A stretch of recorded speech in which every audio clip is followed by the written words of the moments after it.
mulia. Nabi janji penawar segala penyakit kecuali maut. Tidak ada 7 bertala langit, 7 bertala bumi ni kalau tak ada insan istimewa Nabi Muhammad sallallahu alaihi wasallam. Hebatnya, agungnya baginda Nabi sallallahu alaihi wasallam. Pasti dan pasti pokok jin setan akan kalah. Sakit kan?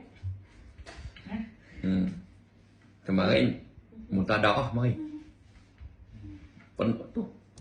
Penuh tisu darah. Tapi berubat merata dah. Tak apalah, berubat lagi. Cumanya saya tak guna jin. Saya baca Quran dengan sunnah aja. Lega tak lega urusan Allah. Tapi saya yakin Allah maha baik. Saya yakin Allah maha penuh hajat. Baru ni orang Banting mai, dia kata tak ada siapa nak berubat dia dah. Pasal apa? 7-8 orang bila ru'yah dia terbang, terpelanting habis. Konon-kononnya kuat sangat. Tak ada Yang kuatnya Allah.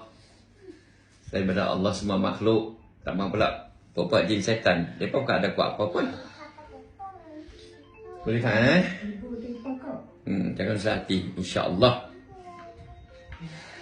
Bila madu sauda ni ada dalam badan kita, di mana Al-Quran tu ada dalam badan kita. Kita doa untuk jadi benteng.